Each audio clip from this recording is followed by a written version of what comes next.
Salve, salve, senhores! Estamos aqui começando mais um podcast do nosso Pode Cooperar. Estamos juntos aqui, eu e o Felipe de Lelo mais uma vez.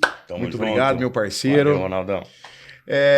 Então, antes de começar aqui o nosso bate-papo, hoje a nossa presença, Felipe, aqui é especialíssima. É um marco para nós hoje aqui no podcast. Não tenha dúvida. Diretor, não mostra ainda não quem é o nosso convidado, eu vou apresentar ele. Porque antes de qualquer coisa, o que a gente vai pedir pro pessoal, Felipe? Inscrever no canal. Entra lá, escreve no canal. Ativa o sininho, dá o like no vídeo. Não, mas esse dá o like tem que ser mais impostado, do jeito que você sempre fala. Like aí, ajuda nós aí. Tem que dar o like, compartilha, tá? Repasse para os seus colegas aí, cooperativistas, para as pessoas que querem entender um pouco mais desse nosso podcast que fala sobre esse modelo socioeconômico que é o cooperativismo. Né? A gente vem trazendo muita novidade, muita informação, porque o Felipe de Lelo sempre fala uma coisa e eu concordo e afirmo sempre, né? Hoje o maior desafio do cooperativismo, a maior barreira é o desconhecimento. Com certeza, com certeza. Então, o nosso podcast tem o objetivo de trazer mais informação, de você passar momentos aí de descontração, de bom humor e trazer bastante conhecimento para vocês. É isso aí. Então, vamos lá. Eu quero apresentar aqui o nosso amigo, eu vou pegar porque é tanta coisa. A qualificação é enorme. Tinha que imprimir ele em paisagem, folha dos dois lados, inclusive, porque não cabe. Mas eu vou aqui dar uma resumida, tá certo? Mas o que ele mais gosta de ser chamado é de professor. Professor. Tá? Mas ele é formado na USP, tá certo? Tem doutorado, tem mestrado, é PhD, escritor de livros, foi membro de conselho de administração de muitas empresas no Brasil, a das mais conceituadas que vocês podem imaginar, de cooperativas também, é fundador de um instituto em Ribeirão Preto que ele vai poder comentar, que trabalhou no Brasil inteiro para empresas gigantes e para fora do Brasil também, tá? Mas o que ele mais gosta de ser chamado é de professor. E o economista mais entrevistado do interior do Brasil. Não tenha dúvida disso. Fatalmente. Então, hoje nós estamos aqui com o professor e amigo Alberto Matias. Borges Matias. Borges Matias, isso para não ter dúvida do português. Português dos três nomes, né, professor? De pai e de mãe. Seja bem-vindo, professor. Muito obrigado Uma pela honra pra presença. nós aqui. Eu que agradeço a gentileza, agradeço ao convite, né, e agradeço a quem nos vê e ouve, tá certo? É isso aí. Que bom. Professor, eu sei que você é paulistano, eu sei que você é filho de portugueses, mas a gente queria ouvir um pouco da história. Quem é o Alberto Matias? Conta um pouco pra gente. Vamos lá. Depois, se vocês quiserem detalhes, tem lá albertoborgesmatias.com ou .com.br. Vocês têm lá uma série de coisas. Vai estar embaixo aqui o link, ó. Isso, tá? Professor Alberto Matias. Bom, meus pais vieram para o Brasil em função da guerra, né, na Europa na época, né, a Segunda Guerra. Uhum. Então, tiveram que sair, vieram para cá. E aí meu pai descobriu um negócio aqui no Brasil que era distribuição de leite a domicílio. Olha.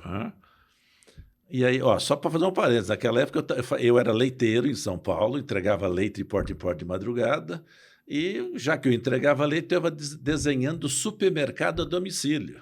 Olha naquela só. época, que agora que estão fazendo, agora que está em voga, tá certo?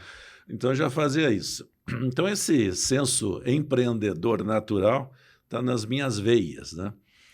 E aí... Seu pai lá em Portugal já trabalhava com isso? Não.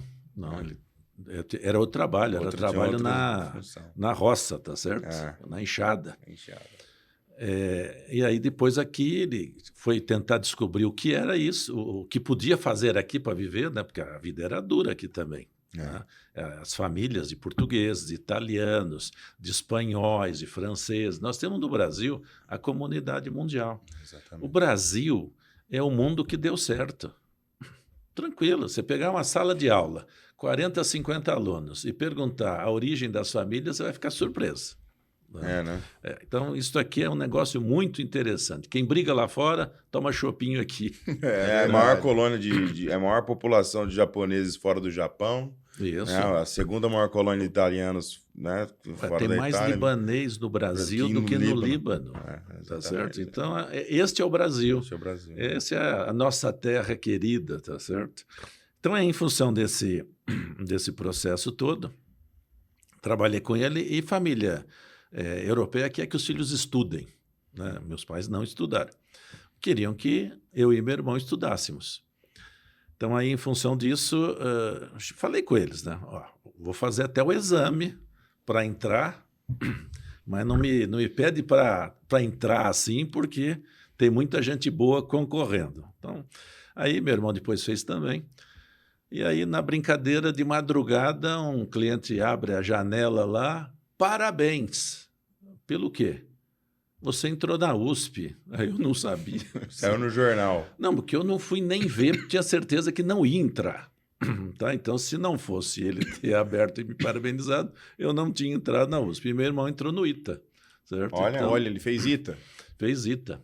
Fez ITA, depois ele foi administrar uma empresa, Ródia. A Ródia. Certo? Na Europa. Uhum. E ficou por lá um bom tempo. Tá certo? Aí depois ele participou da venda da Ródia para um grupo belga, aí foi para a empresa na Bélgica, então avançou um pouco. E eu fui pela USP, aí depois segui carreira aí pela USP. Da USP trabalhei 13 anos na Serasa. Vocês entendem um pouco da Serasa, né? Claro. E lá eu fiscalizava vocês, tá certo? E aí aprendi a mexer com banco de dados. E hoje se fala muito em inteligência artificial, né? 1979, eu fiz o meu primeiro sistema de inteligência artificial com um sistema da NASA, que no Brasil não tinha, para fazer a conclusão da ficha da Serasa. Conclusão da ficha da Serasa era um sisteminha que eu desenvolvi de inteligência artificial. Tudo bem? Olha, Mas era uma ferramenta de score? Era uma ferramenta de birô? A ferramenta de inteligência artificial era um programa. Era um programa. Era linguagem natural. Tá. Tá certo? Que era de propriedade da NASA. Tá. Olha isso. Só isso. em 79. 44 anos. Então, hoje estão falando de inteligência artificial, tá certo? Isso aí eu já integrei no meu processo natural, lá o Bing, Bird, está tudo no Note, tá certo? E no celular também. Então, você vai dar aula, você já dá aula com o Bing e com o Bird, tranquilo. O aluno quer fazer prova usando o Bing e o Bird, pode usar. Tranquilo. Então, a gente tem que avançar. Tá? E não brigar com a realidade. Não, porque é proibido o aluno ter celular na sala de aula. Por quê? Na vida real não vai ter. Tem que acostumar a trabalhar com aquele bicho ali, ponto. Exatamente. Certo? Até porque daqui a pouco o celular está acabando. Certo? É outro modelo. Vai ser vestível. Isso já tem muita gente falando. Isso, aqui você vai ter um microfoninho. Tá certo? Aqui atrás você vai ter outra ponta. Aqui no óculos você vai ter a... Não, já tem carros com um vidro. O painel no vidro. Painel no vidro. Isso. Então, assim, então tudo... o visor do celular vai estar num óculos. Vai estar no óculos. Eu não sabia disso. Não. Isso. Tá? E mais, você vai falar... Hoje você já não fala com o celular ou você ainda digita? Sim. Tá? Digitar parece curso de datilografia. Eu fiz curso de datilografia. Eu também fiz curso de datilografia. O Felipe não sabe o que é. Eu já... Já ouviu falar o que é datilografia? Já, claro. O pessoal que está em casa aí, dá uma pesquisada lá. SDF, né? Que o pessoal a SDFG. A SDFG. Isso, ali, ó. Isso facilitou. Por que as teclas do celular, o teclado do celular, do Note, está naquela ordem? É a ordem da máquina de escrever. Na máquina, isso aí. Isso, mesmo esqueminha, tá certo? Olha isso. Isso lá em 79 você já trabalhava com esse tipo de inteligência, com esse tipo de ferramenta, né? Sim, tranquilo. Depois eu fui o primeiro a usar computador pessoal, PC. Tinha o computador... Eu peguei o primeiro portátil. O que era o primeiro PC portátil? Sabe o que eles inventaram? Eles pegaram o PC, que era desse tamanho aqui, e colocaram uma cordinha atrás para você levar no ombro. Nossa. Era o PC portátil. Aqui de portátil não Tinha tinha nada. Não, muita coisa não. E lembrando, tudo isso eu usava computadores na USP de 56 de memória. Nossa. Impressionante como era as coisas. Cartão perfurado. Vocês nunca viram cartão perfurado? Né? Eu já vi, não trabalhei. Eu trabalhei É. com o disquete. Isso. Aquele 3/4. E eu não tinha paciência para numerar os cartões perfurados. Então, vira e mexe, o que acontecia? Eu tropeçava assim no andar e aquilo ia tudo para água abaixo. Então, tem algumas coisas interessantes aí. Então, aí, nesse processo todo, fui trabalhar na Serasa, trabalhei 13 anos na Serasa, ajudei a construir a Serasa naquela época. Aí, depois, fui para o Banorte, fazer a gestão comercial do Banorte, Brasília até Caxias do Sul. O Banorte era um banco privado, que tinha sede em Recife. Certo? Recife, tá? E aí trabalhei, então, nessa ponta, tinha grandes amigos lá. E assim, como a sede ficava em Recife, o pessoal se esforçava muito no desenvolvimento, liam muito mais de qualquer paulistano. Tá? Inclusive, lá é um polo de tecnologia. O Nordeste, uma região do Nordeste é um polo de tecnologia, assim, Recife mesmo, é um polo de elevado nível de tecnologia, com sistemas e redes neurais, assim por diante. Isso, é isso mesmo. Para a área médica, forte. tudo. É forte, muito forte. É um núcleo de desenvolvimento tecnológico que precisa ser conhecido. Conhecido e mais reconhecido, porque ele é reconhecido internacionalmente e não é reconhecido no Brasil. É uma pena. Bom, aí depois eu entrei na FIA. A FEA, a USP, Faculdade de Economia, Administração e Contabilidade da USP de São Paulo, ela tem 3 grandes departamentos, Administração, Economia e Contabilidade. Cada um dos departamentos tem uma fundação. A FIP é de Economia, a FIA de Administração, a FIP é CAF de Contabilidade.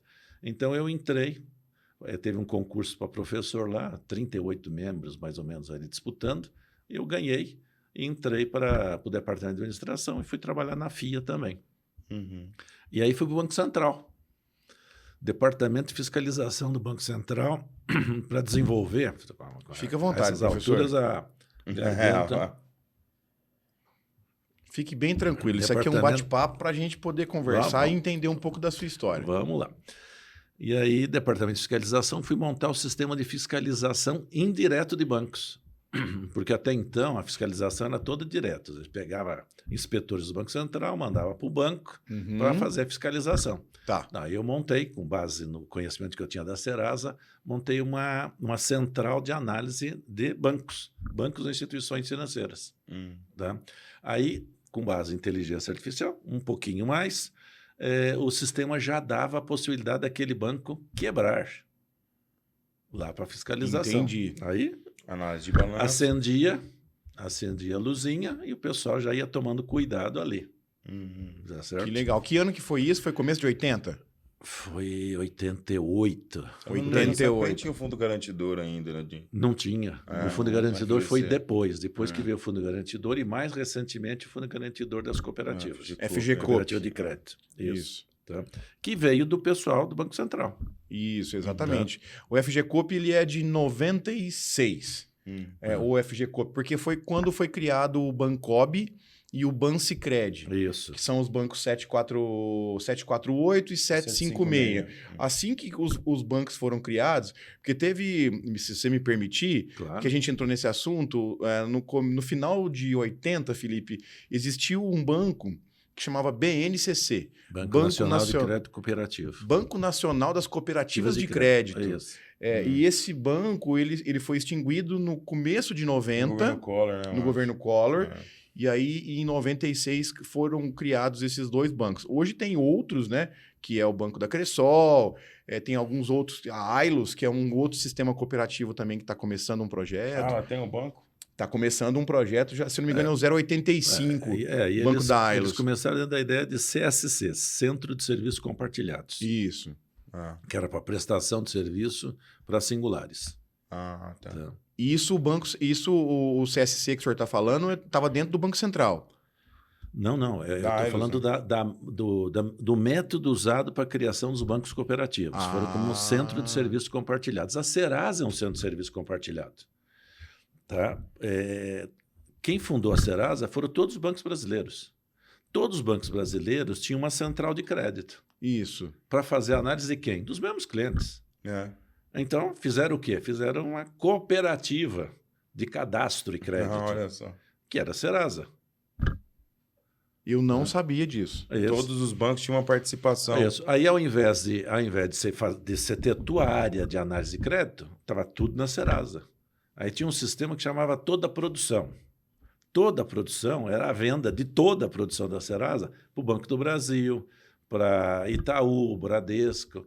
Inclusive, um dos bancos que mais contribuiu ali para a montagem da Serasa foi o Banco do Brasil. A estrutura de crédito dele foi usada como base ali para a Serasa. Tá? Entendi. Então, esse modelo aí pode ser usado para muitas coisas. Você tem uma holding. Numa holding, você tem lá, sei lá, 13 empresas, 14, 15 empresas. O que você faz? Ao invés de você ter área administrativa financeira em cada uma delas, Você tem uma que administra. você faz um CSC, um Centro de Serviço Compartilhado na holding. Perfeito. Tá? Olha aí, então a Serasa para o senhor foi uma grande escola e você usa isso até hoje, né? Foi uma enorme escala. Com aquele banco de dados e com algumas técnicas estatísticas, eu aprendi a mexer com... Isso em São Paulo. Isso em São Paulo. Mas a gente tinha atuação nacional, né? Sim. A Serasa estava em todos os estados do Brasil. E como é que o senhor vem parar em Ribeirão Preto? Bom, aí eu já estava na USP, aí inclusive eu peguei um projeto em Uberlândia com o Solair Martins, que era do Martins. Da Martins. Tá? Eles tinham incorporado um grande tacadista e assim, tiveram problemas pelo crescimento, né? Problema derivado do crescimento. E aí eles pediram para ajudar a fazer o planejamento estratégico deles. Eu acabei criando o Tribanco. Tribanco, isso. Banco Triângulo, tá? Com uma solução para captação de recursos necessária para o desenvolvimento do Martins. Então, Tem até hoje o Tribanco. Isso. E aí, dentro da Assembleia Legislativa do Estado de São Paulo, começou a surgir a ideia de que as universidades paulistas todas deveriam ter um mínimo de cursos noturnos em cada um dos campos. Uhum. Tá? E em Ribeirão Preto, a USP tinha o quê? Medicina. Durante o dia. Durante à noite tinha quantos cursos? Nem. 0. Então, veja, aí eu vim para Ribeirão Preto para fazer a fundação de um curso que não precisa de grandes investimentos, que esse era o interesse da USP. Cumprir a regra com baixo investimento, que era a Faculdade de Economia, Administração e Contabilidade. Então eu vim para cá e esse campus inteiro, que é uma fazenda, antiga fazenda de café, Brad Smith, eu estava usando. Não tinha nada. Estava usando, não tinha nada. Imagina aquilo ali tudo à noite, meio escuro. Tá? Aí tem umas histórias na sequência. Então foi assim, começou a surgir a ideia e perguntavam quem quer ir. Ninguém queria ir, porque veja, o salário que você ia ganhar aqui lá é a mesma coisa. E aí você tinha aí 300 quilômetros de estrada, não era estrada de hoje. Não era dupla. E já era dupla ou ainda não era? Tinha uma buraqueira que era uma buraqueira violenta, viu? Era. Toda hora tinha pneu arrebentado, cano de escapamento. Eu saía daqui para depois dar aula em São Paulo de manhã. Olha. Certo? Então aí as coisas complicavam na estrada às vezes. Você não veio então já para morar. De início você veio para trabalhava e voltava. Não, a ideia era cumprir pro forma. Ou seja, quem é que pode colocar no currículo que é fundador de uma faculdade da USP? Sim. Eu posso. Ponto, e voltava. Tá. Mas aí a família começou a vir também de vez em quando, começaram a gostar, a gente começou a tomar o chopinho do seu Albano lá no Pinguim. Ponto. Dançamos. Ficou em Ribeirão. Ficamos aqui em Ribeirão Preto. Estamos aqui há 33 anos. 33 anos. Tá certo?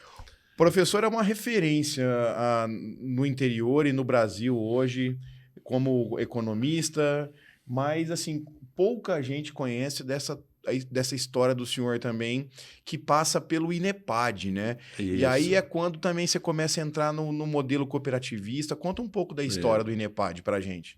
Então, em 92, a faculdade aqui foi inaugurada em abril de 92. Foi o primeiro dia de aula.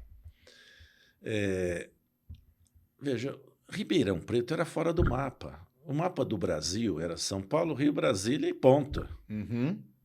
Tá, e era e São Brasília Paulo, capital, né? Rio, capital e Brasília. Não tinha mais nada. Como é que eu ia colocar Ribeirão no mapa? Então, já daquela época e através de São Paulo, eu fazia muitos cursos para o Banco do Brasil, cursos presenciais. E aonde os funcionários do Banco do Brasil iam fazer cursos? São Paulo, Rio, Brasília. Isso dava muito problema. Imagina, o cara fazer um curso de 1 ano e meio, vindo para São Paulo, saindo do Amazonas, saindo do interior, A logística do Campo disso naquela Grande. época. Difícil Não, e a demais, família? Como é que ficava a família, assim por diante? Tá? Então surgiu a ideia de reduzir a mobilidade funcional do Banco do Brasil. Como? Ensino à distância. 92, né? Quem está nos vendo aí, lembre que 92 não tinha internet. Então, parem de reclamar da internet de hoje, tá certo? Então, a gente começou, na verdade, não era nem o disquetão, era o CD bolacha. Tá, CD grandão. Grandão. E a apostila impressa.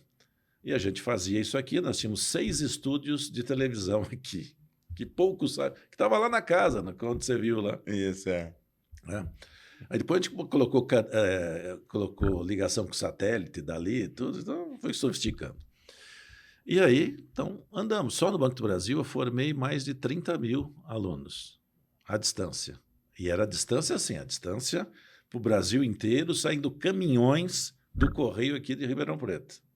Caminhões do quê? De apostila, de apostila, material? CD, tudo endereçado para o Brasil e para o exterior. O pessoal do exterior também queria ver. Filiais do banco. Isso, Fora do Brasil, filiais né? internacionais. Veja, e aí, então, colocamos a faculdade no mapa. Aí os professores participavam, alunos participavam, muita gente de Ribeirão Preto era contratada para participar do processo, tinha emprego para todo mundo. Avançou, depois a USP absorveu o ensino à distância. Não era nem plano real, né, professor? Estou aqui fazendo um paralelo 92, né? Mas não era plano real. Não era nem um plano real. Não, então, Plano real de 94. Né? 94. Assim, sabe o que você falou do plano real? Fevereiro de 90, sabe qual foi a inflação? 82% No dia. no mês. Ao mês. No mês. Tá? Então, assim, A gente já falou isso, acho que no segundo podcast a gente comentou sobre a questão do overnight, né? Que a gente comentou aqui que era o benchmark, o indexador da época, né? Que era uma loucura. Era uma loucura. O senhor viveu muito nessa época, quando veio o RV, para a gente poder aculturar o brasileiro, foi duro, né? Mas foi importantíssimo, né? Inclusive, quando seguraram o dinheiro, na época do Plano Collor, eu estava no Banco Central. E aí tinha filas ao redor das agências do Banco Central de pessoas de idade querendo o dinheiro de volta. É assim, assustador o que fazem com esse país aqui. Esse país aqui tinha que ter decolado economicamente. Politicamente, a cabeça das pessoas é pequena. Exatamente. Tá? Fernando Collor de Mello e Zélia Cardoso. Sim, mas a Zélia Cardoso, ela é da USP, de São Paulo, da FEA. Ela foi eleita a pior professora da FEA na época. Antes de ser ministra. Aí você vê o gabarito que tem que ter para ser da Fazenda, certo? Sem qualquer, só aproveitando a piadinha. Ai, meu pai do céu, que loucura. Bom, então aí, veja, aí a coisa avançou. E aí a gente, então, continuei nessa ponta. E aí, veja, você faz cursos, e cursos o pessoal às vezes quer consultoria. Então, aí tinha o INEPAD, Instituto de Educação à Distância, e o INEPAD Consulting. Isso, para fazer consultoria. E as primeiras consultorias, elas meio nasceram de um MBA de saúde, que eu estruturei junto com a Fundação Unimed, lá de Belo Horizonte, para o sistema Unimed. E aí os médicos... Né? Qual é uma deficiência dos médicos? É a parte de gestão. Esse negócio de especialidade para nós é um negócio complicado, porque ele nos trai. Tá? Você aprende uma área, depois ela deixa de ser interessante. Os MBAs foram criados em São Paulo, na USP, para engenheiros. Porque o engenheiro ele se forma na engenharia, 3 anos depois ele está fora, está administrando. E aí? O que ele aprendeu de administração? Nada. Então, dessa área de saúde, até a gente teve uma derivação aqui na FEA, que acabou sendo criado um mestrado profissional, que pouca gente conhece, hein? Que é um mestrado profissional em gestão da saúde. Para o médico, já está na sua formação na USP e faz um complemento no final de mestrado profissional. Tá? Então, já vai ganhando isso. E aí a gente começou a trabalhar com o sistema Unimed. Fazendo o quê? Planejamento estratégico, participando de conselhos. Quando você faz um planejamento estratégico, pega assim 10 anos, No sistema Unimed, muitas vezes você pega 10 anos, você vê que aquela singular não vai sobreviver. Por quê? Porque o custo hospitalar cresce a uma taxa maior do que o da receita. A gente conversou isso com o Gustavo aqui. Né? E aí lá na frente isso dá problema. Então aí que a gente começou a tentar buscar uma solução. Qual era a solução? Fusões. Fazer o hospital próprio. Ah, sim. Tá. Porque aí você tem o controle do custo hospitalar. Tá? Então o primeiro caso foi até aqui em Ribeirão Preto. Né? Que o senhor ajudou a construir essa história, Eu né? fiz o planejamento e depois fui captar recursos também para o hospital, que aqui foi Desenvolve São Paulo, se eu não me engano, ou foi Santander ou com Itaú. Os aportes. Aqui foi Santander. A gente foi atrás dos aportes de recursos para fazer a construção. Aí depois depois nós temos Juiz de Fora também com financiamento do BDMG e do Itaú lá. E aí depois nós fomos para Cachoeira e Itapemirim, terra do Roberto Carlos. Sim. Aí nós lançamos o primeiro fundo imobiliário do sistema Unimed. Tá? Aí depois, mais recentemente, fundo imobiliário do Unimed Salto Itu, da cidade de Salto e Itu. Certo? Sim. Isso ali. Mas quem que faz a gestão desse fundo, professor, só por curiosidade?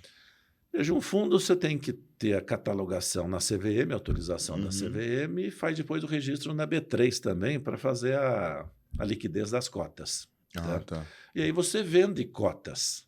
Para quem?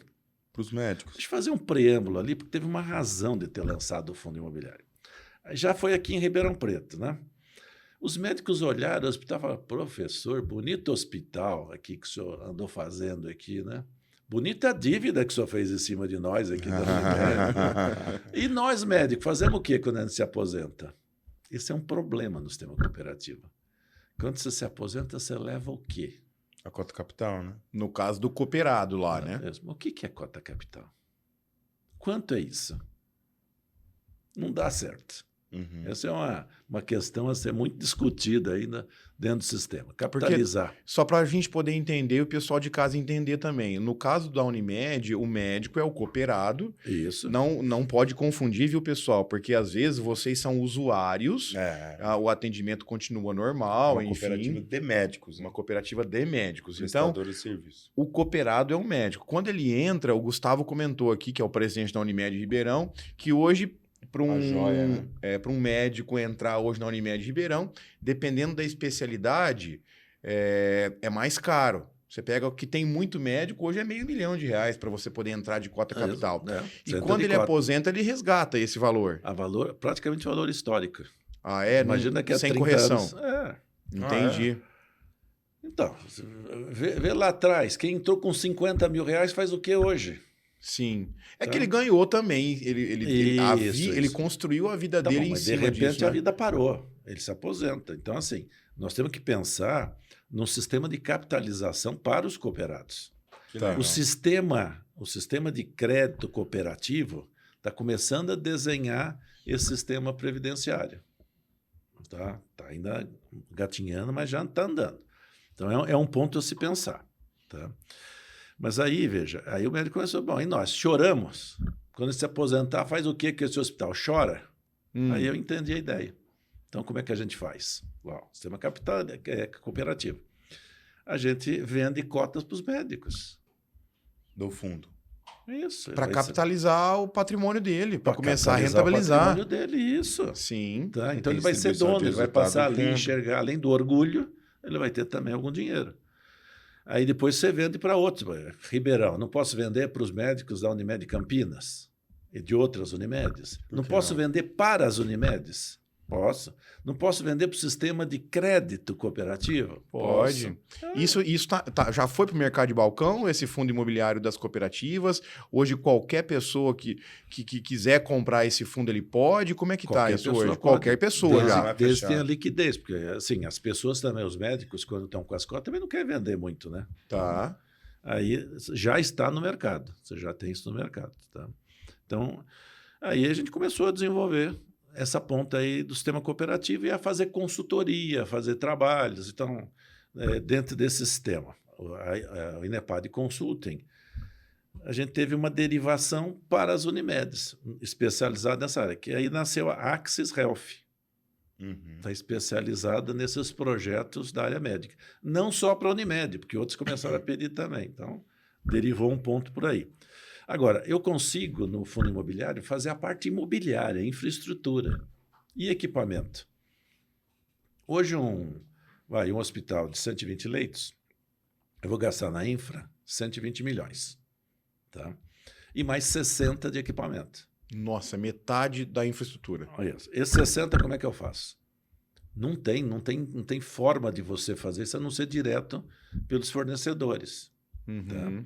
Porque a infra você consegue capital para alguém poder bancar a longo prazo. Não, tem o FII, você tem a estrutura do FII. Sim. Aí o que a gente começou a desenvolver? FIDICs para comprar equipamento. Aí lançamos a Capital Care, que é uma empresa voltada para lançamento de FIDIC e financiamento, aluguel, né? Ela compra o equipamento e aluga para a Unimed. É isso. Porque aí a Unimed não tem que entrar com esse aporte de capital, esses 60 milhões, a Capital Care vai lá e aluga isso. O grande problema é esse, como é que você vai viabilizar as coisas? Isso não é só na rede hospitalar. Sim. Você tem um negócio, você tem um supermercado. Pensa bem, você precisa ter o imóvel da loja ou das lojas? Não. Não é o teu negócio, mas é onde vai grande parte. Grande parte do recurso vai para a loja. Tá? Teu dinheiro está imobilizado ali. Tá, e fica ali imobilizado. Quando o teu negócio é o que? Giro. Então, se você vai por esse caminho, primeiro que você vai levar muito tempo para fazer uma segunda loja, uma terceira, quarta. Leva muito tempo. Se você vai para um fundo imobiliário, para um esquema de financiamento imobiliário, aí você dá uma decolada. Obviamente tem que controlar tudo.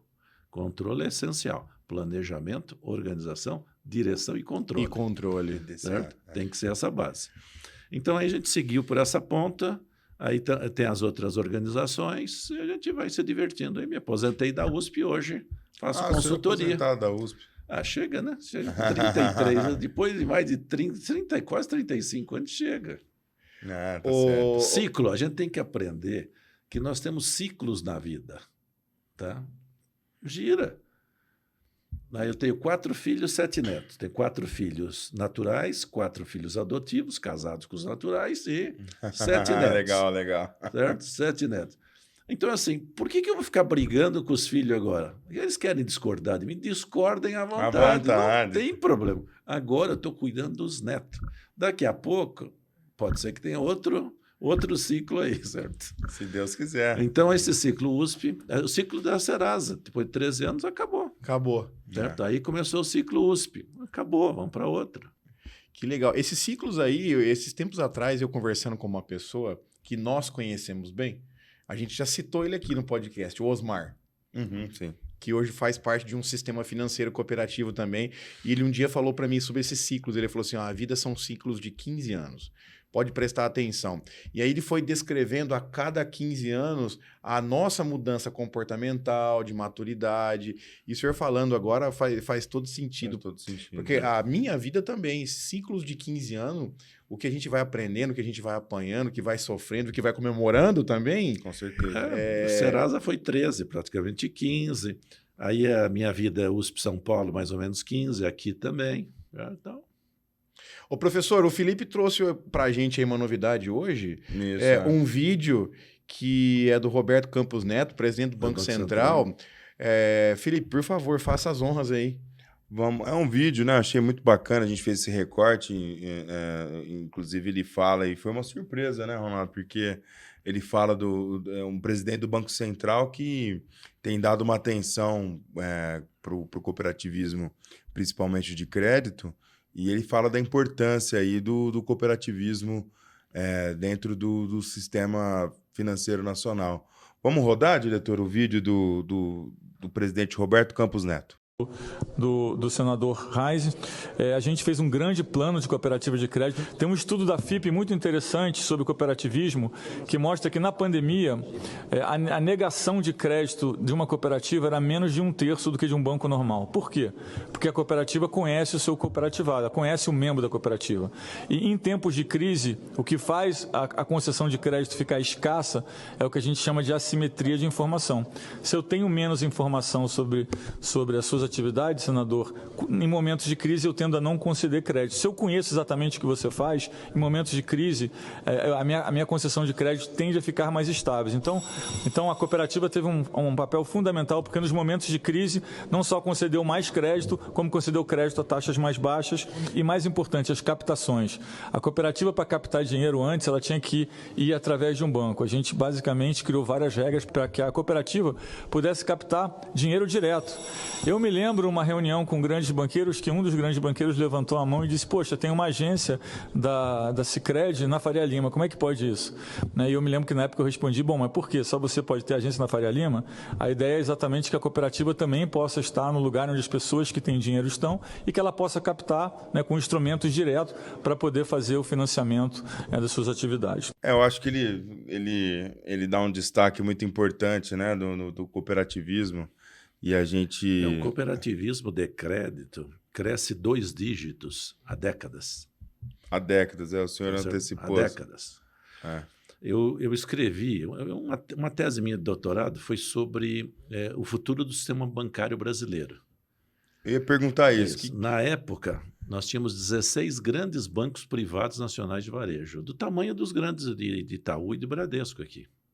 Nacional. Dos 16 grandes bancos nacionais privados de varejo, sobraram 2, Itaú e Bradesco. Nacional. É isso. E naquela... O Santander é espanhol. É isso. Os grandes bancos, Caixa Econômica Federal e são estatal, né? E naquela época, na tese, eu dizia o seguinte: vai sobrar 1. Tá? Então, mas o senhor previu isso baseado baseado na evolução dos dados financeiros deles e com o modelo matemático de quebra de banco. Tá? O que está muito por trás disso? Veja, meu bancos... Deus do céu, que não, eu fico pensando o seguinte, professor, desculpa te cortar, mas hoje uma família que é dona de um grande banco aí assiste um podcast desse, porque o senhor é uma referência no Brasil no setor econômico. Com certeza. Ouve isso. Isso eu de disse uma referência igual Deixa o professor. Eu ligar pra ele. Meu Deus do céu. Vamos comprar esse podcast. Pode vir, pessoal. Pode vir. Comprar aqui, não tem problema. Isso eu disse na Febraban. O senhor falou isso? Que ano que o senhor falou isso? Era a Sobesp. Isso foi mais ou menos perto do Plano Real. Mas o pessoal não te chamou de maluco na época? Bom, mas chamar de maluco é normal, então não tem problema nenhum, tá certo? Disseram nada de novo. Mas tá aí a sequência. Os bancos... Mas também teve muitas fusões e aquisições, né, professor, no meio do caminho, né? Mas por quê? Quando você tem uma aquisição... Que a turma foi tendo problema financeiro. Quando você tem uma aquisição de um banco, normalmente, eu conheço uma grande aquisição que não tem nada a ver com a situação financeira. Isso. Mas a grande maioria foi por situação financeira. Perfeitamente. Ou por situação de privatização, né? Você torna insolvente. Aí o Banco Central ajuda no processo aí para não ter graves problemas para a economia. Esse caso aí foi Itaú Unibanco, que é os que não tinha problema financeiro, foi Banco Real. Banco Real? Foi Banco Real, lá do doutor Aloysio Faria. Aloysio Faria. É isso. Hoje tem um Banco Alfa, né? Não tem mais o Banco Real, mas o Banco Alfa ainda tem. Estão agora se desfazendo de todas as empresas. Tá? Mas, veja, esse caminho estava muito ligado com a estrutura. Você precisa olhar a organização e precisa desenvolver, modernizar a organização. Então, hoje você entra num banco, um banco de porte desses grandes, eles têm um custo de tecnologia fenomenal. Tá? Aí você pega hoje a possibilidade de você não ter uma central de dados, não ter uma central de computação, e abrir um banco, no Nubank. Na palma da mão. Na palma da mão e todo o sistema nas grandes bases de informações dos Estados Unidos de outro, Amazon, Google, etc. Professor, eu sou do varejo, né? E sem porta aberta para o público. Né? Que o custo disso também é algo gigantesco, né? Então, mas aí não tem agência, né? Tudo... Sim, mas aí você tem que avaliar um pouco para ver se é rentável aquela captação naquela agência. Dependendo do movimento que tiver, vale. O comércio não funciona assim? Não, claro. Não é ponto de venda? Sim, as cooperativas, inclusive, vêm Não, mostrando sim, o contrário, claro, né? Isso, as cooperativas vêm mostrando o contrário. Mas você precisa ter uma estrutura enxuta. Sim. Enxuta. Tá? E aí fazer negócio. Outro problema. Por que a taxa de juro do cartão... Vai lá para o nosso caríssimo presidente do Banco Central, que ele não se tocou ainda disso. Eu já falei isso também lá no Banco Central. Por que a nossa taxa de juros do cartão de crédito é tão alta? Taxa de juros quer dizer risco. Eles dizem que é por conta do risco. Tá E bom, então a gente vamos sabe lá. que tem outras Qual é a taxa de situações. juros? Qual é a taxa de juros do cartão de crédito estudante? A taxa de juros normal do rotativo hoje para um 12. estudante vai ser em torno de 12. 12 ao mês. mês. 12 ao mês. Dá 400 e pouco. Isso. Tá? Nos Estados Unidos. Ao mês dá ponto Dá 3. 12 ao ano, na pior das hipóteses. Por quê? Veja, a estrutura não é a mesma. Sim. Comunicação não é a mesma. Website, processamento pessoal, não é tudo igual. É igual. O que tem diferente? A cultura... Não é cultura, a não. Cultura, mas a cultura deles... E o risco? Que não é risco. Não é? Qual é a diferença do risco do dinheiro. estudante brasileiro e do estudante americano? Tem alguma diferença de risco? É o pai que paga. É o custo do Bom, dinheiro. vai direto no estudante, assunto. Muito bem. Qual é o limite de crédito do cartão de crédito para estudante no Brasil? R$2.000. Que 2.300, 400 reais. Esse é o limite de crédito do cartão estudante. E lá? 4 mil dólares. Portanto, veja, o custo que eu tenho aqui, eu vou dividir por 400 reais. Tá. E o mesmo custo, lá eu vou dividir por 4 mil 4.000. dólares. A receita que eu vou ter lá é muito maior. Com uma taxa menor. Com uma taxa menor. Faz sentido. Tá? Lembra que eu estava falando, as cooperativas de crédito crescem 2 dígitos. Por isso que elas conseguem ter uma taxa de juros mais amigável. Mais justa. Tá? O cartão de crédito não entrou nessa. Aí 400 e poucos %, você vai quebrar. Quem é que paga isso? Toda hora está batendo. Então tem que mudar a lógica. Crédito sobre o PIB no Brasil dá menos de 80%. Nos Estados Unidos, 300%. É muita diferença. Tem algo errado. Aqui a gente tem medo, o risco é tudo. Que risco? Veja só, quanto mais eu empresto, mais risco ou menos risco eu tenho? Vamos lá. Eu tenho um cliente que precisa, para girar, algo como 200 mil reais. Sim. Certo? Muito bem, eu ofereço 50. O que ele vai fazer? Vai pegar. 150 ele vai pegar. Da onde? De outros. De outro lugar. Que não é a minha cooperativa aqui. E quanto vai custar lá? 3 vezes mais. Muito bem. Aumentou o risco ou diminuiu? Aumentou. Também. Aumenta o volume, aumenta o risco. Eu falei uma vez, dentro do Banco do Brasil, na estratégia do Banco do Brasil, eu participei do planejamento estratégico do Banco do Brasil. Falei assim, vocês manterem limites baixos aumenta o risco. É só fazer curva. Pega aí, sei lá, 10, 15, 20 anos do mercado de crédito brasileiro. Isso é uma aula para os gestores de Quando, cooperativa, né? Quando aumenta o volume de crédito, cai a inadimplência e insolvência. A inadimplência, quando a gente chama, tem um erro básico. Inadimplência é atraso de pagamento. Isso. Insolvência é perda de crédito. Isso. Tá? A gente mistura essas coisas. A inadimplência faz parte do jogo. Está orçado, inclusive. A gente falou muito de orçamento, faz parte do orçamento. Mas faz parte para ganhar. Sim, também. Para ganhar. Porque, veja, atraso, você pega motorista de caminhão. Qual é a possibilidade do carnê chegar em casa no dia que ele está lá? Não chega. Grande. Então, ele vai ficar inadimplente. Ela é inadimplente natural. Você tem pessoas físicas, pessoas jurídicas que não estão nem aí com data de pagamento. Quando tiver, paga. E paga com juro e fica satisfeito. E aí o Roberto ele fala uma coisa ali no vídeo que é a questão da informação. Né, que hoje as cooperativas de crédito, na pandemia, né, as cooperativas de crédito, trabalharam com juros mais justos por conta que conhece mais essa questão da cooperativa trabalhar regionalmente, como a Cressol, a Sicredi, a Cicobi, que conhece o cooperado ali na ponta, sabe que está com dificuldade, mas ele sabe que o histórico de 30 anos é bom, vai lá e empresta, né? Foi o que o Roberto falou para a gente ali no vídeo. O que garante o crédito, o retorno do crédito? É o futuro, não é o presente nem o passado. Isso. Muito bem. Como é que o banco faz? O banco pega os balanços do passado e dá um limite de crédito. Mas tentar projetar o futuro, né, professor? Assim, Na área de crédito, projeção de futuro é área de investimento.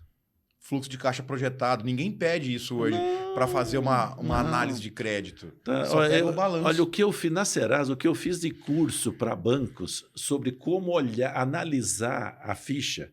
Como é que o gerente de banco analisava a ficha? Eu tinha uma cor. Eu imprimia a análise da Serasa, dependendo do risco, numa cor. Azul, amarelo, vermelho. Porque não tinha vermelho, era rosa. Certo? Era isso. Então, de longe, já vinha o papelzinho, o cara olhava. Sim. Eu estou tentando lembrar o nome daquele economista que é professor, meu Deus. Eu já tive com ele muitas vezes, professor da USP também, que é comentarista da Band, que é economista da CIRP. Golfeto. Golfeto uma vez falou para mim assim... Golfeto não era da USP, né? Golfeto, acho que não. É um Não, grande amigo. Acho que não. Esse. Mas ele é professor. Ele é professor. É professor de universidade também, Isso. né? O Golfeto uma vez falou para mim que balanço de empresa é igual biquíni de mulher. Mostra muita coisa, mas não mostra o mais importante. Não, assim, ó. Assim, esse é Oh, rapaz, é verdade mesmo. Sim. E tem muita, hoje menos, mas tem muita empresa que vai dar uma maquiada em Tá bom, balanço, enfim. mas vamos lá, vamos para esse lado aí. O conhecimento de 13 anos de Serasa, hein? A análise nunca é absoluta, ela é relativa. Explique. Análise financeira. Sim. Tá? Vamos lá. Eu quero olhar, eu vou pegar assim uns 3, 4 anos para trás para tentar ter uma ideia de projeção. O cara que for mais esperto. Tá? Muito bem. Aquilo lá está errado. Uma boa parte das vezes. Uma boa parte. Está errado. Muito bem. Mas a taxa de crescimento está certa. Porque eu faço errado do mesmo jeito. Se eu estou escondendo 40% do faturamento, todo ano eu escondo 40%. Se você passar para 45%... vai dar erro. Então, o relativo, a taxa de crescimento é verdadeira. Então, aí você tira como a empresa está. Se o endividamento está crescendo mais do que o próprio faturamento, onde está indo? Posso aceitar um investimento. Vamos lá, imobilizar está crescendo? Tá. Você tem que analisar isso. Se o crescimento do endividamento dele for para construir um parque fabril, for para aumentar o faturamento, é uma coisa, mas se for para crescer endividamento para pagar dívida, aí realmente é perigoso, E a gente acabou criando, tem um artigo meu sobre isso, balanço perguntado. Balanço perguntado. Muito bem. Se você não acredita nos números que estão lá, pergunta. Qual é o teu saldo de caixa no final do mês? Quanto você tem a receber no final do mês? Mais ou menos quanto você tem de estoque? Quanto vale o teu imobilizado? Quanto você tem de dívida? Acabei de descobrir o quê? Patrimônio líquido, se é positivo ou negativo. Certo? Então, mas quem começou com essa história do balanço perguntado? Foi o senhor? Fui eu. Que lançou essa ideia? Eu trabalhei numa instituição financeira que usava essa ferramenta de balanço perguntado. Nós fizemos... A Sicredi utilizava, mas assim, não sei se ainda utiliza. A Sicredi acho que copiou da Caixa Econômica Federal. Na Caixa Econômica Federal, eu fiz um trabalho de consultoria para desenvolver crédito para quem não tinha informação. Inclusive pessoa física. Entendi. Inclusive para montar um modelo de previsão de fraude no preenchimento de cadastro. Certo? Compliance. Dependendo de como ele estava preenchendo e tal, eu sabia que ele estava fraudando.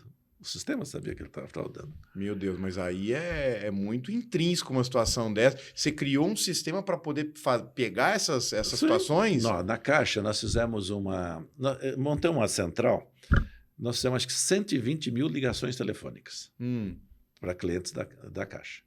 E aí nós fomos descobrindo quantos funcionários tem, quanto faturamento. Aí você pega um salão de beleza. Salão de beleza tem 6 funcionários e fatura R$2.000 por mês. Opa, tá errado. 2.000 é que o cara ganha por mês, o funcionário. Que jeito, Então, Entenderam? Tem que ter uma lógica entre o conjunto de informações do cadastro. Foi o que a gente montou na Caixa que o Sicredi aproveitou. Olha aí, que interessante. Que barato. Eu queria ficar mais umas 3 horas conversando pelo com o menos. professor. Tem que fazer umas 2 edições aqui. Tem. Nós vamos fazer. A gente queria muito que você voltasse, mas a gente ainda tem um tempinho aí, professor. Estou à disposição. Eu queria que o senhor falasse um pouco de educação, porque você, como professor, criador do INEPAD, né? E educação e cooperativismo, professor. O que hoje ainda tem que avançar o cooperativismo quando a gente fala de educação? Vamos lá. Hoje, educação é básico para qualquer atividade. Tá. Tá? Eu lembro do Amador Aguiar, estava na Serasa, tá? E aí uma vez perguntei por que da Fundação Bradesco? Mas uma fundação já era grande, o banco não era tão grande. Osasco, né? Eu quero abrir agências no Brasil inteiro. Só que não existe nenhum curso de administração bancária. Aliás, tem hoje. Curso de graduação em administração bancária? Não. Não tem. Existe uma especialização, Mas curso lá na base. Não tem. Nada. Não. Já naquela época ele fez. E aí começou, com o pessoal, a pegar os melhores e abrir as unidades. Então vamos lá. Do sistema cooperativo de crédito e os demais também. Ensino e pesquisa estão intimamente ligados. Tá. Tá? Porque para fazer a educação, você precisa ter material básico para poder fazer uma aula.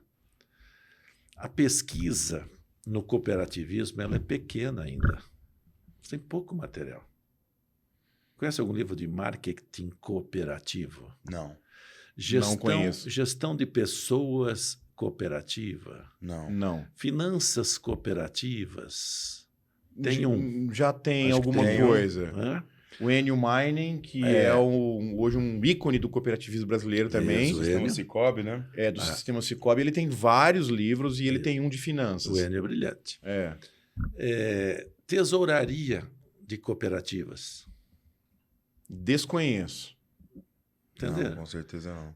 Tecnologia em cooperativas. Também E aí desconheço. vai.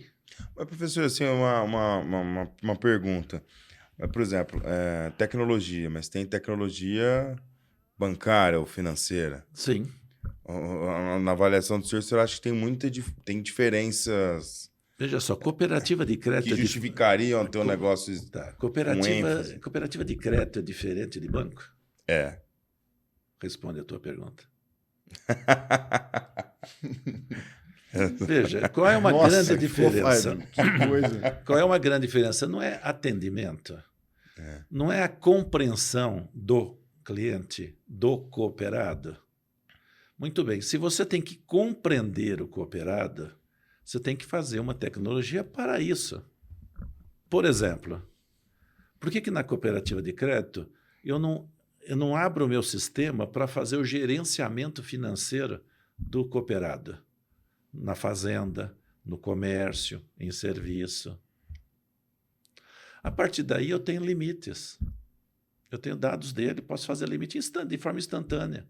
Eu posso projetar e já mostro para ele como projetar no sistema. E isso é um sistema amigável com o cliente cooperado amigo. Então, eu assim, até para deixar claro, quero fazer uma provocação aqui, mas eu não sou profissional, não sou executivo, não sou profissional do cooperativismo de crédito, eu sou associado, né? E participo de conselho e tudo mais. A pergunta do milhão, professor, é o seguinte. A avaliação do senhor hoje, assim, não uma avaliação, mas assim, um palpite, uma opinião. É porque o Ronaldo pode me corrigir aqui, mas pelo que eu ouço, né? De novo, eu não estou no dia a dia de uma cooperativa, é que o sistema que é usado hoje nas cooperativas de crédito são sistemas parecidos, se não os mesmos das instituições financeiras bancárias.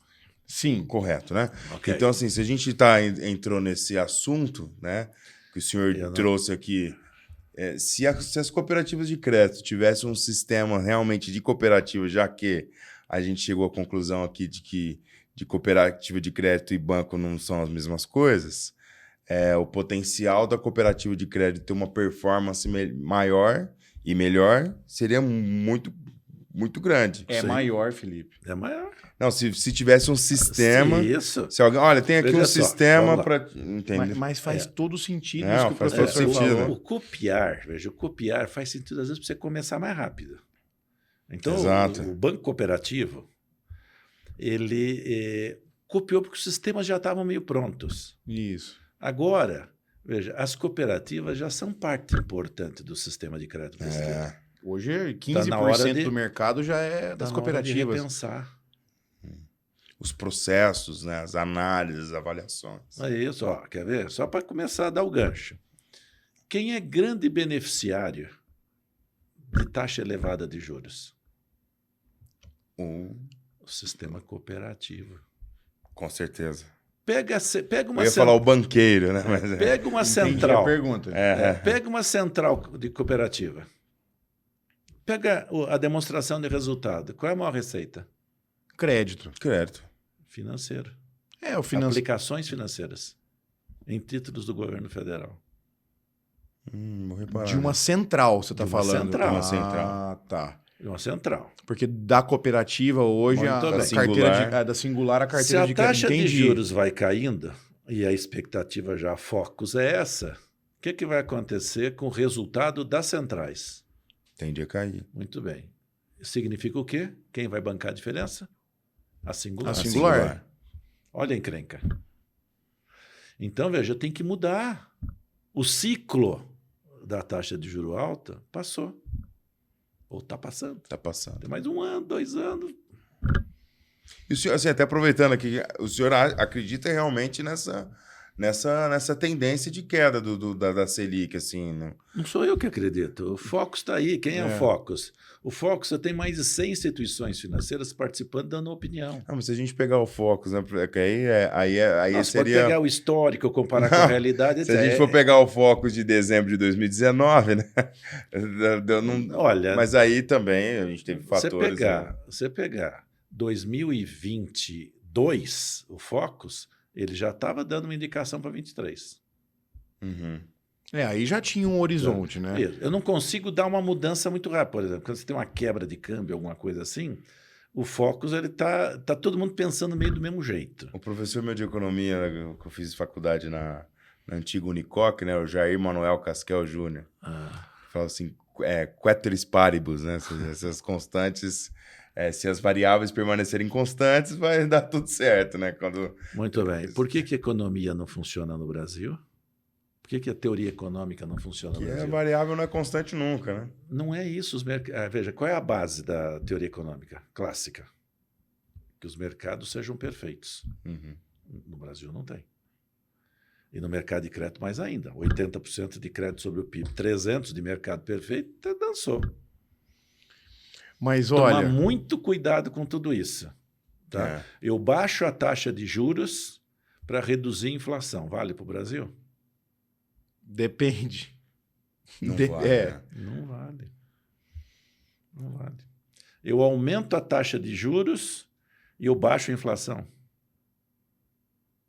Qual é o empresário no Brasil que vai ter um aumento da taxa de juros e vai reduzir preço? Se os mercados não são tem a ver com perfeitos. questão de... Mas, professor, que tá dando aula, né? Senhora. Mas isso tem a ver com questão de investimento, né? Não. Veja, o investimento no Brasil é alto. Poupança. Não é caderneta de poupança. Poupança no Brasil é alta. Onde fica... Então, veja, se a poupança é alta e o crédito é baixo, onde ficou o meio caminho? O Brasil tem o maior depósito compulsório do mundo. É um desastre. Que são as reservas, é isso?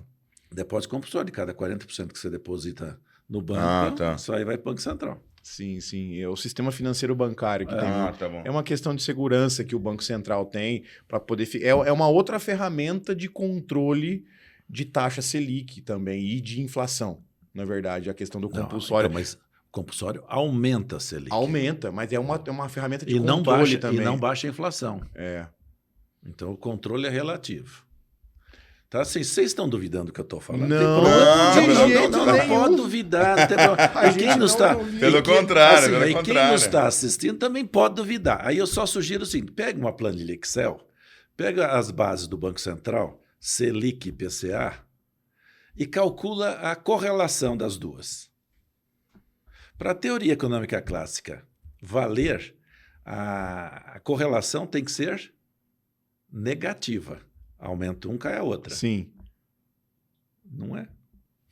Mas assim, Meu então Deus. a gente fala muito. Uma coisa que a gente faz também, a gente personifica muito, né? Eu ia falar, cometer um erro aqui. Eu ia falar, então o senhor concorda com o que o presidente do Banco Central fez até o momento, que não foi o presidente, claro que foi o Copom, né? Por isso que eu falo que a gente personifica, né? É de segurar. O senhor acha também que tem que segurar essa queda de taxa de juros que pode vir inflação aí. Resumindo, o resumo da ópera é esse. Não só. Vamos lá. A taxa de juros não tem só a ver com a inflação. Ela tem a ver com o movimento entre os mercados de crédito.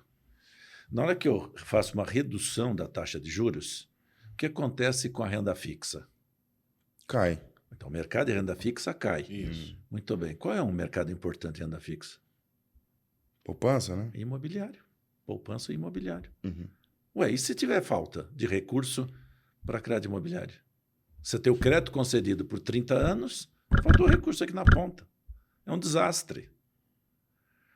Então, o grande desastre não é com a inflação, é com o recurso entre os mercados financeiros. Tá? Acabou de acontecer. O Boletim Focus não disse que vai reduzir a taxa Selic? Muito bem, o que aconteceu com a Bolsa? Subiu. Agora que teve umas semaninhas aí de Porque baixa. o pessoal vai sair da fixa e vai para variável Vai pra buscar. variável. Isso, exatamente. Isso, vai para lá.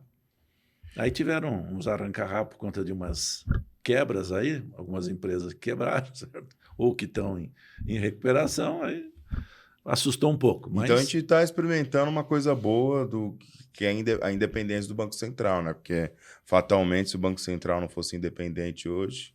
Não, ok, veja, eu acho que o Banco Central deve ser independente. Não estou questionando isso. Ok. Só que eu também estou questionando se a taxa de juros baixa é boa.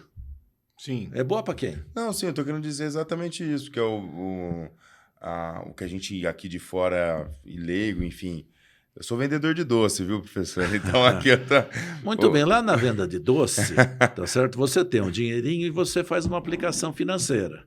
Então, parte da tua renda, parte da última linha é financeira. Isso. Com o juro baixo, o que vai acontecer? Ganha menos. Vai ter uma Ganhar receita menos. menor. E aí, o que você vai ter que fazer? Vender mais doce. Você vai ter que inventar outros doces para vender. Vou ter que melhorar minha margem um pouquinho, que vai aumentar o produto na ponta e vai ter a inflação. Mas aí esse mercado é perfeito, porque se você aumentar, eu vou para a esquina. Isso. Exatamente. O Assim, mercado claro. se autorregula, né? Ele se regula. Aí vai. Banco não, mas aí vai. Exatamente, com Tá? certeza. Isso. Então você tem os ajudas. Cooperativa de crédito com taxa baixa. É um risco enorme. Então, eu começo com as centrais. Depois isso vai bater nas cooperativas. Como é que a cooperativa vai fazer para pagar aquela diferença na central? Vai ter que ter ganho. Não pode ter Como? uma queda brusca de taxa de juros, não, né? Não, Por isso que É trágico. nada né? brusco é bom. Por isso que o CSC, para a gente até poder caminhar para o encerramento, o CSC seria importante. Você sabe que hoje nós temos alguns sistemas financeiros cooperativos e já teve uma história, uma conversa, não andou, de ter fusão União. entre os sistemas. Hein? Isso. Na Alemanha, nós temos um banco cooperativo só, que é o DGB, e nós temos em torno de 2.000 cooperativas diferentes, Felipe. Isso. Mas está debaixo do mesmo banco. Porque a estrutura é uma só, Então, hoje, o custo administrativo é um só. Se eu tenho 2 bancos, eu tenho 2 custos. Uhum. Se eu juntar a operação, eu não preciso ter dobrado a estrutura de um deles. Sim. Então, eu tenho uma queda de custo para as singulares. E as singulares, veja, como é que com queda de juros eu vou me livrar, vou acertar a vida na singular? Tem que aumentar o limite de crédito. O limite de crédito para empresa ou para pessoa física no Brasil, como eu falei do cartão de crédito, é muito baixo. Tá? O desenvolvimento do Brasil Deixa eu fazer um parênteses. No planejamento estratégico do Banco do Brasil, eu comparei o Banco do Brasil com um banco canadense, que tem o mesmo valor de folha de pagamento. Mesmo valor. Uhum.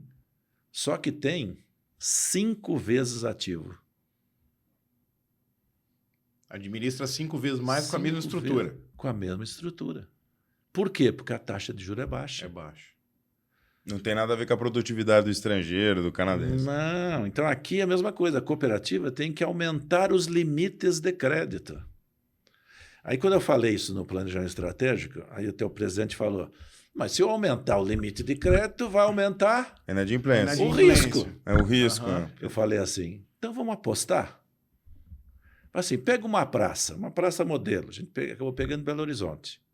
Eu falei assim, vamos triplicar o volume de crédito de micro pequena empresa em Belo Horizonte. Depois de 6 meses a gente mede. Para pulverizar isso. Né? O que aconteceu? Diminuiu. Diminuiu. Caiu a inadimplência e insolvência das carteiras. Aumentou no volume e mas caiu no percentual diminuiu. Porque é o seguinte, essa aumentou na quantidade, mas o percentual, porque a tua carteira aumentou, diminuiu. Isso é uma coisa, mas a outra, você atendeu o cliente. Atendeu o cliente. Veja, É o papel da cooperativa. Eu faço crédito pelo balanço anterior. Eu nunca tinha pensado por esse ângulo, professor. Isso, aqui, ó. Eu faço análise pelos balanços anteriores. Você vai aumentar, mas você não percebe. Não, mas não é só isso. Não é só isso. Eu faço o limite de crédito pelos balanços anteriores. Tudo bem? Tá. O Brasil cresce, vai lá, esse ano, 2,5%. O que acontece? O negócio do cara aumentou e ele está com limite. O mesmo limite. Lá atrás, baixo. Sim. E com menos bancos, ele vai ter que fazer o quê? Vai para a agiota. Ou vai para outros bancos. Isso, até aí descobrir cooperativa, e a cooperativa pode ser que não atenda. E aí o excesso de crédito quebra ele. Isso, então eu tenho que aumentar os limites de crédito. Basta pegar a empresa brasileira, pegar a mesma empresa nos Estados Unidos, do mesmo tamanho, e ver o limite de crédito que os bancos dão lá e dão aqui. Mas assim, Meu Deus. a avaliação do senhor é que dá menos, é dado menos limite de crédito por conta do quê? De uma leitura errada, então? Vamos lá. Quando eu falo crédito, o que você me responde automaticamente até agora nesse nosso bate-papo aqui? Risco. As pessoas têm medo de dar crédito. Se a cooperativa de crédito conhece melhor o cooperado, sabe o futuro, sabe como está trabalhando, sabe aquela cultura, como foi no passado, nos últimos 10 anos, já tem dado de monte. Ele sabe quanto a pessoa precisa. Não é? Sim. Então o risco é menor. Agora não, vai lá, ó, o meu programa de crédito, que foi copiado de banco, né, dá tanto. Porque aí o banco cooperativo, que tem o sistema de crédito, dá o limite. As métricas e tudo mais. Você conhece algum sistema financeiro cooperativo que atua dessa forma, com esse cálculo, com essa visão? Você conhece alguém? Eu não conheço, eu já passei pelos 3 sistemas, mas é a primeira vez que eu ouço essa leitura. Inclusive, eu saio daqui hoje, eu estou aqui meio passado, porque eu saio com 2 grandes ensinamentos. Esse é a questão do limite de crédito e a questão do próprio sistema. A gente aprender, saber a visão do nosso cooperado e começar a mexer nisso. Para mim, hoje são as 2 lições que eu saio. Qual é, assim, por padrão, quanto é o limite de crédito? Por padrão? Depende da pessoa física, pessoa jurídica. Pessoa física é 40% da renda, vai. Isso. Pessoa jurídica. Pessoa física é 30%, a jurídica é 40%. A jurídica é 10% do PL. Tá. Do patrimônio. Patrimônio, alguns fazem 10% do faturamento. Uhum. De onde saiu isso? Do banco. Em 1979, na Serasa, nós temos uma pesquisa para verificar com quantos bancos, em média, uma empresa se relacionava financeiramente com crédito. Deu 10. O limite de o crédito normal, volume total, era 100% do PL. Portanto, 10% do PL. Está até hoje. Pegou a média. Está até hoje. Para ver como falta criatividade, certo? 79. Então, 44 anos. 79. E num cenário com 30 bancões. Não, 30 não. Não, né, mas tinha 16 grandes, 16, tinha mas 16 tinha a mais. 20, tinha mais. Tinha mais bancos Muito pequenos. bem. Hoje, com quantos bancos uma empresa se relaciona? 2, 3, 3. 4. 3, 4. 3. Então não é mais 10%. É 33%. Uhum. Só pela conta natural, certo? Perfeito. Ai, meu pai. Professor, o senhor volta para a gente conversar mais? O Vamos. senhor volta para a gente? Eu estou desse mundo para me divertir. Ah, que entendeu? Nossa, e a O gente diretor pra- está desesperado lá. Porque nós temos um... E aí vocês entenderam a pergunta que vocês fizeram? Que era educação, e que eu respondi pesquisa? Sim. Porque eu não. Eu tenho que Esse material é importantíssimo para a gente, o material da pesquisa. Eu tenho que fazer pesquisa para falar ali mais certo. Veja, os nossos cursos de finanças no Brasil, dentro dos cursos de administração, economia e contabilidade, eles são calcados. Finanças vem de economia. São calcados nos livros americanos de 40 anos De atrás. 40 anos, é. Pega lá, o Welch, etc. Está lá. Certo? Eu montei 3 livros para a nova economia. Tá? Precisa criar um para cooperativa agora, viu, professor? Daí dá para derivar. Mas ali eu falo até do COAF. Sim. O COAF não é um ponto importante. Onde é que você vê? Onde é que você ensina COAF para os alunos de um curso de administração? Ah, Não eles tem. escutam falar no jornal. Não nem tem sabe a do mínima que se ideia, trata. a Nem sabe do que se maioria. trata. Não tem nem ideia. E na página policial, né? Que é Então, e aí, nos cursos aqui da USP, eu levava o pessoal da polícia para contar os casos de fraude Polícia Federal. né? identificados pelo COAF. Certo? Precisa dar aula para os alunos ali. Ah, claro. Para ele entender a prática. Muito bom. Bom, professor, infelizmente a gente precisa encerrar. Essa parte 1. Meu pai, a Nós parte... estamos encerrando a parte 1 aí, viu, pessoal? Ó, Depois nós vamos ter mais umas 10 partes aqui. deixa eu também avisar o seguinte, né? Eu já falava na USP, principalmente nos MBAs. Tem um problema sério em conhecimento. Conhecimento pode trazer frustração. Certo. Exato, com certeza. É aquele negócio, é melhor não saber, né? Não, mas a gente sempre tem que, né, procurar se aprofundar aí. Professor, quem quer fazer contato com o senhor é através do site? No site tem todos os Alberto dados Matias, lá, tem teu contato. Alberto Matias Simples, né? Sem TH, né? Tem lá, tem telefone. O meu é sem H, eu sou um cara simples. simples. Isso, albertomatias.com ou albertomatias.com.br. Acho que dá para pôr na tela aí, né, diretor? Depois a descrição para fazer Alberto Borges Matias. o site é albertoborgesmatias.com.br. Alberto Borges Matias, simples, Isso. sem H, Ou .com. .com.br ou sem o BR, Isso. só .com. É isso aí. Mais uma vez, a gente fica muito honrado e agradecido pela sua presença. Eu que agradeço o convite. O Nossa, senhor uma vai aula voltar, magna. Uma aula. E Nossa, quem- Pelo amor de E Deus. quem nos viu até agora, tá É, certo? Tem só- que agradecer. É isso aí.